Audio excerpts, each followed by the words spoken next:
Hello student, my name is Manish. आज मैं लेकर आया हूँ छत्तीसगढ़ बोर्ड कक्षा 12वीं विषय रसायन शास्त्र का फरवरी असाइनमेंट विद आंसर के साथ।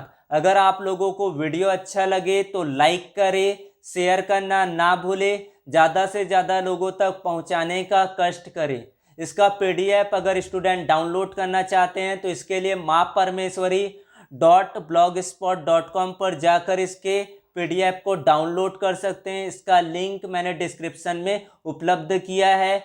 साथ ही साथ अगर आप लोग क्लास 12 के physics, chemistry, biology, maths, English का रिवीजन करना चाहते हैं तो इसके लिए आप लोग टेलीग्राम चैनल को ज्वाइन कर लो, क्योंकि छत्तीसगढ़ क्लास 12 का बोर्ड एग्ज़ाम 3 मई से शुरू होने वाले हैं। तो आप लोगों के लिए मैंने बहुत सारे रिवीजन क्वेश्चन अपलोड किए हैं और कल से मैं फिर एक्टिव हो जाऊंगा आप लोगों का क्लास 12 का रिवीजन के लिए। तो आप लोग उसको ज्वाइन कर लो, वहाँ पर आपको अच्छे से स्टडी मटेरियल मिलेगा। उन सब क्वेश्चन को आप रिवीजन करके बोर्ड एग्ज़ाम में अच्छा अंक प्राप्त कर सकते हैं। आज मैं लेकर आया हूँ केमिस्ट्री का फरवरी असाइनमेंट।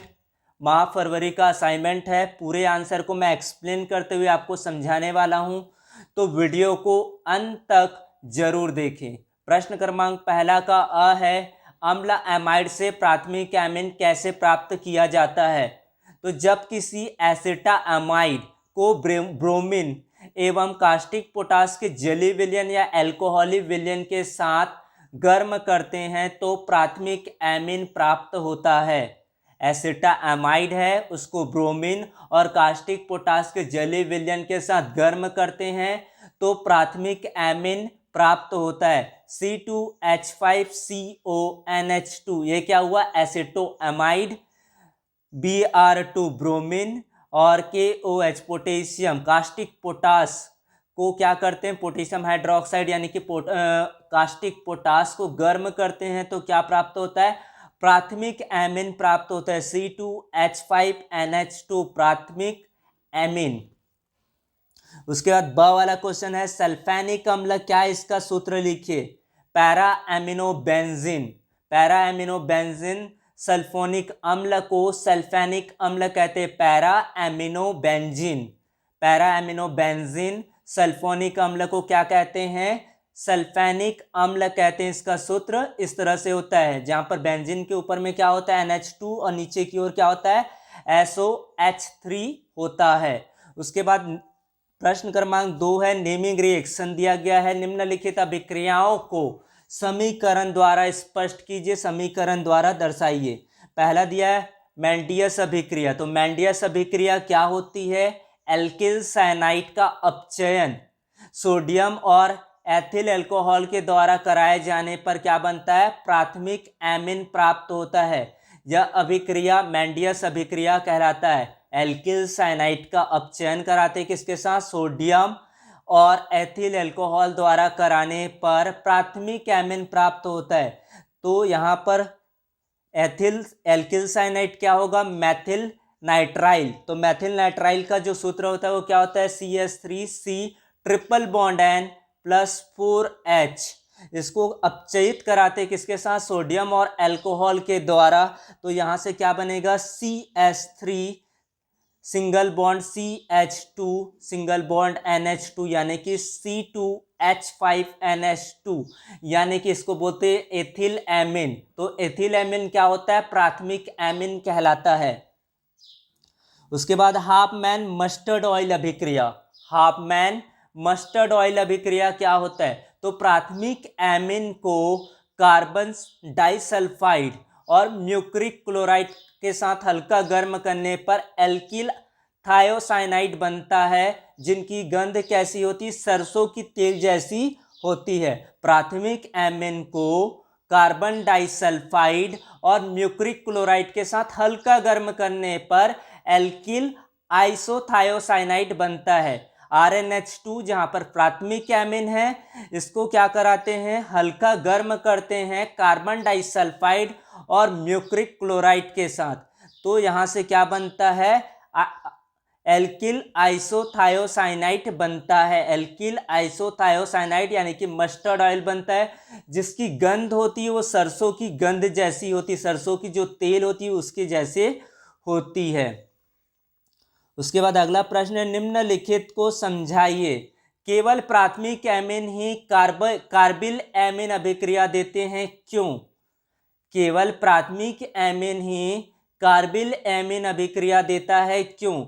तो प्राथमिक एमीन में नाइट्रोजन से जुड़े, जो प्राथमिक एमीन होता है, नाइट्रोजन से जुड़े हाइड्रोजन परमाणु का क्षार की उपस्थिति में, जो बेस की उपस्थिति में हैलोजन परमाणु द्वारा विस्थापन होता है, अतः ये कार्बिल अभिक्रिया देते हैं। जबकि द्वितीयक तृतीयक एमीन में ऐसा नहीं होता है। प्राथमिक एमीन में जो नाइट्रोजन से जुड़े हाइड्रोजन परमाणु का क्या होता है, क्षार की उपस्थिति में हैलोजन परमाणु द्वारा विस्थापन होता है, ये कार्बिल अभिक्रिया देते हैं। जबकि द्वितीयक और तृतीयक होते हैं वो एमीन नहीं, ऐसा नहीं करते हैं। दूसरा प्रश्न में पूछा गया, सिल्वर क्लोराइड मैथिल एमीन में क्यों घुल जाते? तो सिल्वर क्लोराइड मैथिल एमीन में घुलकर क्या करते हैं, संकुल लवण सिल्वर मैथिल एमिनो क्लोराइड बनाता है, जिनके कारण यह विलेय होता है। सिल्वर क्लोराइड मैथिल एमीन में घुलकर क्या करते हैं, संकुल का निर्माण करते हैं, संकुल लवण सिल्वर मैथिल एमिनो क्लोराइड बनाता है, जिसका कारण यह विलेय होता है, जिसके कारण यह क्या हो जाता है, डिसॉल्व हो जाता है। तो AgCl यानी कि सिल्वर क्लोराइड को Maithil amine CH3NH2 2 times CH3NH2, तो ये क्या बनाता है, एक संकुल बनाता है AgCH3NH2 का पूरा 12 का पूरा प्लस NCl माइनस चार्जेस के साथ। तो ये क्या बनता है, मैथिल एमिनो क्लोराइड बनाता है। क्या बना बच्चों यहाँ पर, मैथिल एमिनो क्लोराइड AgCH3NH2 का 12। उसके बाद अगला प्रश्न है, एथिल एमीन अमोनिया की अपेक्षा अधिक क्षारीय होती है, क्यों? तो एथिल एमीन का जो वियोजन स्थिरांक होता है वो 4.5 गुना 10 की घात 4 होता है, 10 की घात ऋण 4 होता है। और अमोनिया का वियोजन स्थिरांक होता है 1.8 गुना 10 की घात ऋण 5 होता है। तो यहाँ पर क्या है, यहाँ C2H5NH2 यानी कि प्राथमिक एमीन अमोनिया की तुलना में अधिक क्षारीय है। एथिल एमीन में एथिल समूह के प्लस आई फ्रेनिक प्रभाव इंडोमेरिक इफेक्ट के कारण नाइट्रोजन परमाणु पर एकांकी इलेक्ट्रॉन युग्म की उपलब्धता क्या हो जाती है, बढ़ जाती है, और वे नाइट्रोजन और वे प्रोटॉन को अपेक्षाकृत अधिक शीघ्रता से ग्रहण कर लेते हैं, एब्जॉर्ब कर लेते हैं, ग्रहण कर लेते हैं। इसलिए एथिल एमीन अमोनिया की अपेक्षा अधिक क्षारीय होता है। तो क्या क्या पता चला, जो एथिल एमीन का वियोजन स्थिरांक होता है वो क्या होता है, 4.5 गुना 10 की घात ऋण 4। अमोनिया का वियोजन स्थिरांक होता है 1.8 गुना 10 की घात ऋण 5। एथिल एमीन की तुलना में अमोनिया ज़्यादा क्षारीय होता है, जो एथिल समूह के प्लस आई प्रेरणिक प्रभाव के कारण जो नाइट्रोजन परमाणु पर एकांकी इलेक्ट्रॉन युग्म की क्या हो जाती, उपलब्धता बढ़ जाती है, और वे प्रोटॉन को अपेक्षाकृत शीघ्रता से ग्रहण कर पाते हैं। उसके बाद प्रोटीन का विकृतीकरण क्या होता है, प्रोटीन का विकृतीकरण किसे कहते हैं? तो प्रोटीन के मूल स्वरूप को नष्ट करना क्या कहलाता है, विकृतीकरण कहलाता है, विकृतीकरण कहते हैं। जो प्रोटीन होता है उसके मूल स्वरूप को नष्ट करना क्या कहलाता है, विकृतीकरण कहलाता है। प्रोटीन को जब हीट करते हैं या अम्ल क्षार Ki यानी कि पोटेशियम आयोडाइड आदि से अभिकृत करते हैं, रिएक्शन कराते हैं, तब ये क्या होता है, स्कंदित हो जाते हैं, स्कंदन होता है इसका, और यह स्कंदन अवक्षेपण अनुत्क्रमणी रूप में होता है, उसे क्या कहते हैं, विकृतीकरण कहते हैं। मूल स्वरूप को नष्ट करना प्रोटीन का क्या कहलाता है, विकृतीकरण कहलाता है। प्रोटीन को जब गर्म किया जाता है, अम्ल क्षार Ki आदि के साथ अभिकृत किया जाता है, रिएक्ट कराया जाता है, तब ये क्या हो जाता है, स्कंदित हो जाती, फट जाती है, और यह स्कंदन या अवक्षेपण अनुत्क्रमणी रूप से होता है, जिसे विकृतीकरण कहा जाता है। अगला है, रेशेदार एवं गोलाकार प्रोटीन में दो अंतर स्पष्ट कीजिए।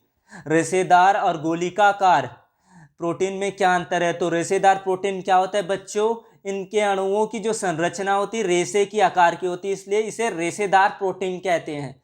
और गोलीकार या गोलाकार प्रोटीन क्या होता है, इनकी जो संरचना होता है वलयित होता है और गेंद के आकार के समान होता है।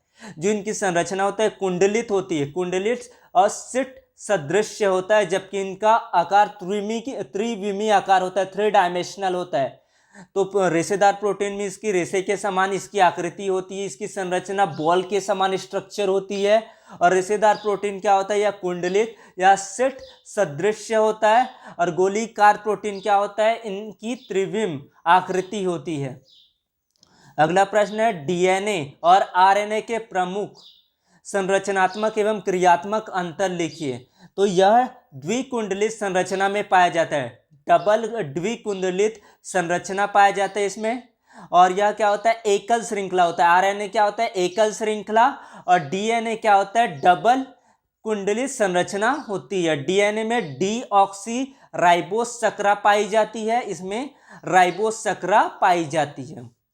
डीएनए में क्या होता है, डीऑक्सी राइबोस शर्करा पाई जाती है और इसमें राइबोस शर्करा पाई जाती है।